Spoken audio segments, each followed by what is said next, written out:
It was just another typical day for John, a self-made millionaire known for his business savvy and quiet generosity. He lived in a sprawling mansion in the heart of the city, a symbol of his success. With an empire built from the ground up, he had everything anyone could want: wealth, luxury, and a name that people recognized. But despite all his success, there was a void in John's life. A deep, aching emptiness he could never fill, even with all the money in the world. That void had been created when he lost the love of his life, Sarah. Sarah wasn't just any woman. She was his soulmate.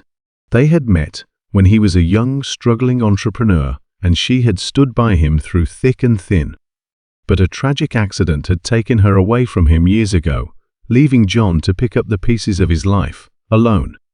Since then, he visited her grave every week, bringing fresh flowers, sitting in silence, and remembering the moments they shared. It was the only place where he could find some peace, some connection to the woman he had loved so deeply. But on this particular morning, everything changed.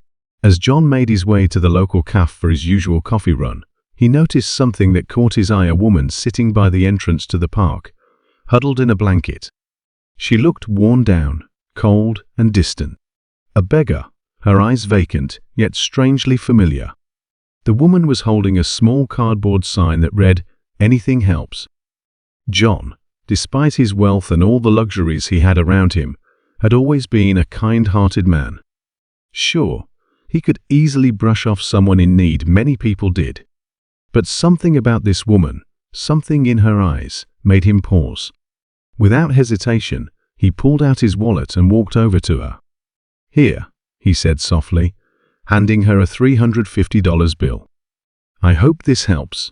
The woman looked up at him, her eyes filled with gratitude, and something else, something John couldn't quite place. It was as if she knew something about him, something he didn't even know about himself. She reached out to take the money, her hands trembling slightly as she did. "Thank you," she whispered, her voice hoarse and weak. John gave her a small nod and turned to leave, feeling a mixture of sympathy and curiosity. But as he walked away, something strange happened. A shiver ran down his spine as he couldn't shake the feeling that he had seen her before. That face, those eyes, they weren't just the face of a beggar. They felt like the face of someone he had once known, someone from his past. The next day, after a busy day filled with meetings and business deals, John decided to pay a visit to Sarah's grave. It had been a routine for him over the years, a way to keep her memory alive. As he drove to the cemetery, his mind wandered back to the woman he had given money to just the day before. Who was she? Why did he feel like there was something more to her than just a random beggar? When he arrived at the cemetery, John walked through the gates with his customary bouquet of flowers in hand. The quiet of the place always provided him with a sense of comfort, but today he was distracted. His mind kept drifting back to that encounter. He reached Sarah's grave, knelt down, and gently placed the flowers on the ground. He whispered his usual words, words he had said 1,000 times before. "I miss you, Sarah. I'll never forget you." But as he stood up to leave, something caught his eye. Just a few graves over, near the edge of the cemetery, he saw her. The woman, the beggar from the day before. She was standing at a grave, a solemn look on her face. John's heart skipped a beat. What was she doing here? And why did it feel like fate had led her to this exact moment? He couldn't help himself. He walked over, his steps slow and deliberate, unsure of what he was about to say or do. When the woman saw him approach, she didn't seem startled or surprised.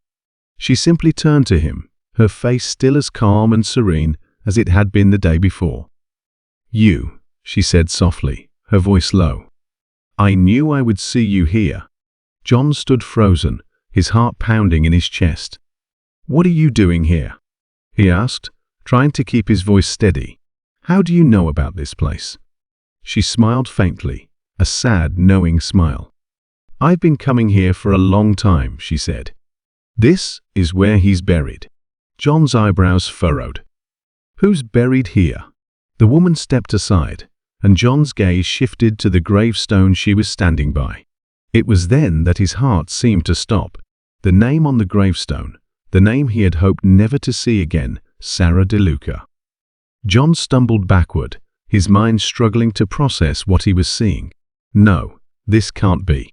Yes, the woman interrupted him, her voice now gentle, almost sympathetic.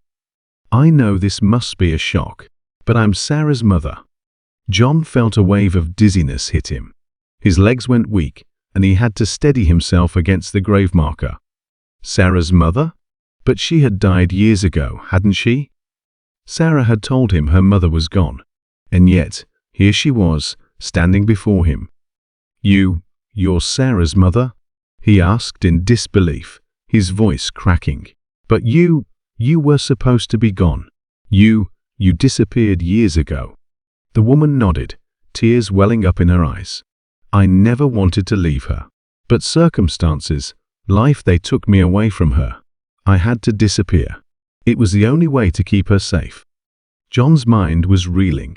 What could this woman be talking about? What had happened between Sarah and her mother?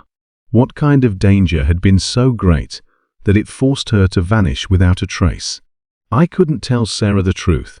I couldn't bear to put her through the pain. But I watched her from a distance, always, Sarah's mother said softly. And now, I see you've been there for her in ways I never could be. You loved her. You gave her everything, and for that, I'm grateful. John's mind was a whirlwind of confusion and emotion. He had no idea what to say. The woman he had known as Sarah's mother had somehow been connected to his beloved, yet she had kept her distance all these years. I didn't know she was still watching over me, John whispered. I thought she had left me for good. Sarah's mother smiled through her tears. She never left you, John. She never could.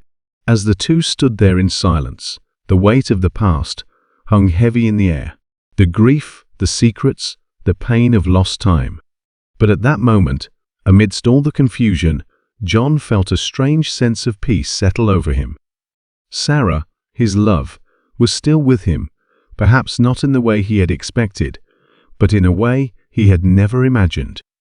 The familiar scent of her perfume lingered, the memories of their shared moments flooding his mind, reminding him that love wasn't always about physical presence.